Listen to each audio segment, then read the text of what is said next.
छोड़ जाते हैं और भगवान कन्हैया कृष्ण बलराम रथ में बैठ जाते हैं। और भक्तों, बाबा नंद से नहीं रुका गया तो बाबा नंद भी कन्हैया के साथ बैठ गए। और मैया की एक पोटली थी माखन रोटी की, वो बांध रखी थी। और गोकुल से मथुरा में गए, तब तक वहां पर सूर्य अस्त हो चुके थे। तो रथ को मथुरा से बाहर ही अक्रूर जी ने रोक दिया। यमुना के किनारे पर एक वन था, उस वन में विश्राम किया है। अक्रूर ने कहा है कि कृष्ण बलराम तुम दोनों हमारे साथ घर चलो। तो भगवान कन्हैया ने कहा मैं घर नहीं जाऊंगा, हम और बाबा नंद और बलराम भैया यहीं पर विश्राम करेंगे और हम कल आपके घर आएंगे, मामा के घर भी जाएंगे, सारी मथुरा नगरिया देखेंगे। रात्रि का समय है और रात्रि के समय में हम किसी के घर नहीं जाएंगे, आप जाइए। रोते बिलखते हुए अक्रूर अपने घर चले आते हैं। भक्तों, उधर अक्रूर को रात भर नींद नहीं आती है कि कल पता नहीं क्या से क्या होगा। इधर रात्रि के 12 बजे कृष्ण और बलराम बाबा नंद के पैर दबा रहे थे। और पैर दबाते दबाते बलराम ने कहा, अरे कन्हैया भैया, कहाँ मैया यशोदा ने माखन रोटी बांधी थी, चल भोजन कर ले, भोजन खराब हो जाएगा। कृष्ण और बलराम दोनों भोजन करने के लिए बैठे हैं और भोजन की पोटली खोली है तो कन्हैया वहां से उठ करके दूर चले गए।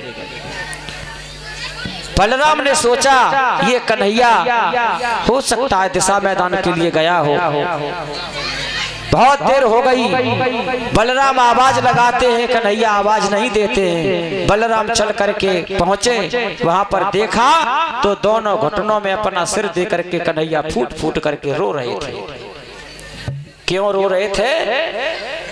जब भोजन कन्हैया किया करते थे तो उनके सखा चारों तरफ से उनको घेर के बैठते थे, सभी एक साथ भोजन करते थे। कन्हैया को अपने सखाओं की याद आ गई, वो भोजन कन्हैया को अच्छा नहीं लग रहा था। बलराम समझ गए, बोले भैया देख देश या देश कोई जाते हैं, अब उन बातों को छोड़, यहाँ पर तुझे नहीं मालूम हमारी तुम्हारी लड़ाई मामा कंस से छिड़ी हुई है, तू खाबेगो ना तो कमजोर है जाबेगो, दुबलो है जाबेगो, कैसे हम लड़ाई जीत पाएंगे।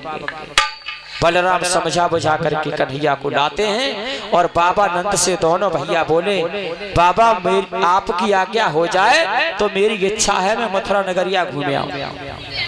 आज बाबा नंद की आज्ञा लेकर के रात्रि के समय में ही बलराम और कृष्ण दोनों मथुरा को घूमने गए थे। रात में कौन सी गली से होके निकलना है, कौन सी गली में जाना है, क्योंकि कल तो युद्ध होना ही होना है। तो इसलिए आज भी चोर आते हैं तो दिन में साधु के भेष में, भिखारी के भेष में, चाहे किसी बंजुआ के भेष में कुछ सौदा बेचने के लिए आए, चाहे खरीदने आए, लेकिन वो दिन में ही सब कुछ देख जाते हैं। आज वही कृष्ण बलराम द्वारका मथुरा के गेट पर पहुंचते हैं और मथुरा जहां दरबार उसका लगना था वो सारा रास्ता इधर उधर उन्होंने तय कर लिया कि कल होना क्या है। कंस का दरबार भी देखा, सारे गांव की गली गलियारे देखे और रातों ही रात में सब नगर घूम करके बाबा नंद के पास आ जाते हैं। और सुबह हुआ तो वहीं बह रही पास में यमुना जी में दोनों भाइयों ने स्नान किया है। और स्नान करने के बाद भक्तों कृष्ण और बलराम तब तक उधर भोजराज कंस के आदेश हो गया है, सारी मथुरा नगरिया जैसे अभी 2022 में अयोध्या नगरिया सजी थी।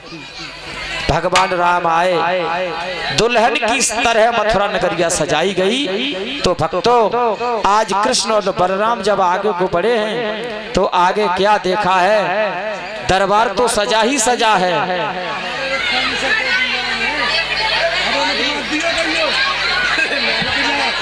उनको सबसे पहले नंबर पर कुब्जा मिलती है। कुब्जा से कहा है, अरे कुब्जा मुझको चंदन लगा दे।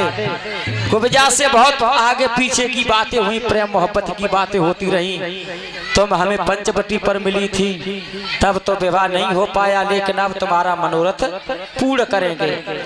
आगे को बढ़े हैं। उस कुब्जा ने चंदन लगाया है और कुब्जा ने अपनी कुटिया पर आने का वचन भी भगवान कन्हैया से भरवा लिया है। कन्हैया ने कहा जाओ कुब्जा, अब मुझे मामा के दर्शन करने दो, मैं लौट करके तुम्हें मिलूंगा। आज आगे बढ़े हैं तो धोबी भैया मिला है। धोबी से वस्त्र मांगे हैं, धोबी ने मना किया है तो धोबी ने भगवान कन्हैया का खेल ही खेल में खेल तमाम कर दिया।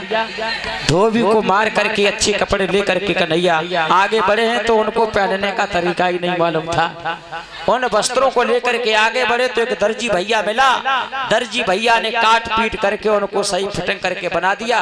तो भगवान कन्हैया ने वरदान दिया कि जाओ दर्जी भैया, तुम्हारे यहाँ कपड़ों की ग्राहकों की कभी कमी नहीं रहेगी। अब तो श्याम सुंदर बहुत अच्छे लगने लगे। और आगे को बढ़े हैं तो बनियों की दुकान मिली है। धूप दीप अगरबत्ती मोमबत्ती चंदन पान सुपारी लौंग इलायची ये सब कुछ मिला है। भगवान